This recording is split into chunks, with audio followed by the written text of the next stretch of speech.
అదే RTV app వార్తల్ని క్షణాల్లో చదివే అవకాశం ఉంటుంది. ఒక న్యూస్ పేపర్, ఒక టెలివిజన్ ఛానల్ మీ చేతుల్లో ఎప్పుడూ ఉంటాయి. కుమార్ ఎస్ఎఫ్ఐ రాష్ట్ర కార్యదర్శి ఈరోజు ఎస్ఎఫ్ఐ ఆధ్వర్యంలో విద్యారంగంలో సమస్యలు పరిష్కరించాలని చలో విజయవాడ కార్యక్రమం పిలుపునివ్వడం జరిగింది.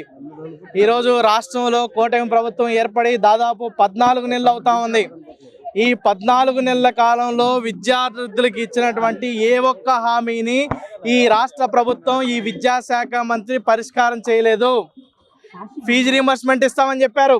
6,400 కోట్ల రూపాయలు పెండింగ్లో ఉన్నాయి. ఇప్పటికి కూడా యాజమాన్యాల ఖాతాల్లోకి వేస్తాం, ఈ విద్యార్థులకు ఎటువంటి ఇబ్బందులకి గురి కానివ్వమని చెప్పారు. ఈరోజు విద్యార్థులు అనేక ఇబ్బందులు పడతా ఉన్నారు ఫీజు రీయింబర్స్మెంట్ అందక. ఈరోజు జీవో నెంబర్ 77 రద్దు చేసి నెల రోజుల్లో పీజీ విద్యార్థులందరికీ ఫీజు రీయింబర్స్మెంట్ ఇస్తామని చెప్పాడు. కానీ సంవత్సరం పైబడి అవుతున్నా కూడా జీవో నెంబర్ 77 రద్దు చేయలేదు. ఈరోజు అదేవిధంగా హాస్టల్ విద్యార్థులు అనేక ఇబ్బందులు పడతా ఉన్నారు. ఈరోజు ఎస్ఎఫ్ఐ చెప్తుంది కాదు, స్వయంగా ఉన్నత న్యాయస్థానం, రాష్ట్ర హైకోర్టు ఈ రాష్ట్రంలో హాస్టల్ విద్యార్థులు అనేక సమస్యలు ఎదుర్కొంటున్నారు. ఈ సమస్యలు కనీసమైనటువంటి మౌలిక వసతులు కూడా హాస్టల్లో లేవని ఈరోజు ప్రభుత్వానికి మొట్టికాయలేసింది.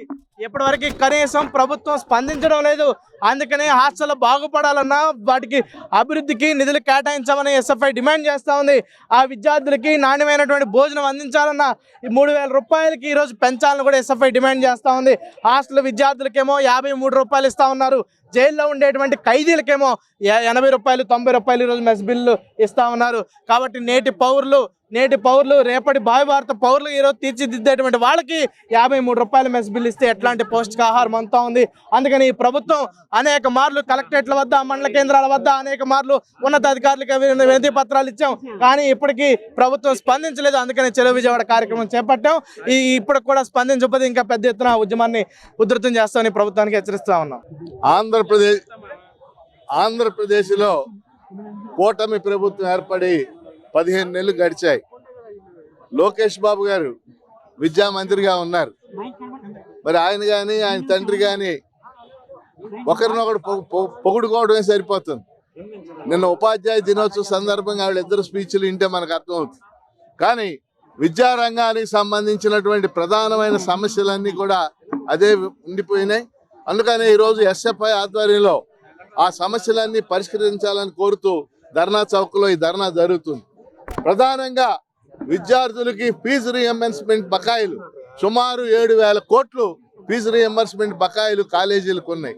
దీంతో కాలేజీలు అకాడమిక్ ఇయర్ అయిపోయినప్పటికి కూడా పిల్లలకి సర్టిఫికేట్లు ఇవ్వనటువంటి పరిస్థితి.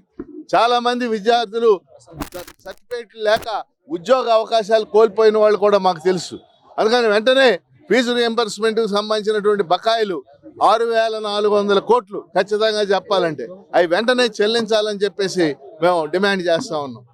రెండవది జీవో నెంబర్ 77. ఇది గత ప్రభుత్వం తెచ్చినటువంటి జీవో, జగన్మోహన్ రెడ్డి ప్రభుత్వం. లోకేష్ గారు పాదయాత్ర చేసేటప్పుడు ఈ జీవో నెంబర్ 77 మా ప్రభుత్వం రాగానే రద్దు చేస్తామని చెప్పాడు. జీవో నెంబర్ 77 ఏంటంటే పీజీలు చేయాలంటే, పోస్ట్ గ్రాడ్యుయేషన్ చేయాలంటే ప్రైవేటు కాలేజీలకి ఫీజు రీయింబర్స్మెంట్ ఇవ్వము అని చెప్పేటటువంటి జీవో నెంబర్ 77. మరి వేలాది మంది విద్యార్థులు అవకాశాలు కోల్పోతున్నారు. వెంటనే ఈ జీవోని రద్దు చేయాలని మేము డిమాండ్ చేస్తూ ఉన్నాం. మూడో ముఖ్యమైన అంశం నిన్న కేబినెట్లో నిర్ణయం చేశారు. 10 మెడికల్ కాలేజీలు ప్రైవేటు పరం చేయటం, పీపీపీ మరి పబ్లిక్ ప్రైవేట్ పార్ట్నర్షిప్ పేరుతో వాళ్ళు ప్రైవేటీకరణ చేస్తూ ఉన్నారు. ఇది అన్యాయమైనటువంటి విషయం. పెద్ద ఎత్తున విద్యార్థులు సీట్లు నష్టపోయేటటువంటి పరిస్థితి. అందుకని వెంటనే ఆ మెడికల్ కాలేజీలని ప్రభుత్వ రంగంలో ఉండే విధంగా తీర్మానించాలని చెప్పేసి మేము డిమాండ్ చేస్తూ ఉన్నాం. అలానే మరి హాస్టల్స్కు సంబంధించి ఈరోజు హాస్టల్స్ దారుణమైనటువంటి పరిస్థితుల్లో ఉన్నాయి. ఈ హాస్టల్లకు సంబంధించినటువంటి కూడా స్టూడెంట్ స్కాలర్షిప్స్ పెంచాలని చెప్పేసి మేము డిమాండ్ చేస్తున్నాం. ఇలాంటి అనేక అంశాలు ఈరోజు రాష్ట్ర ప్రభుత్వం చిన్న అంశాలను కూడా పరిష్కారం చేయనటువంటి పరిస్థితి ఉంది. ఈ సమస్యలన్నింటినీ కూడా పరిష్కరించాలని కోరుతూ ఈరోజు ఎస్ఎఫ్ఐ చేస్తున్నటువంటి ధర్నాకి మేము పీడిఎఫ్గా పూర్తి సంపూర్ణ మద్దతు తెలియజేస్తా ఉన్నాం.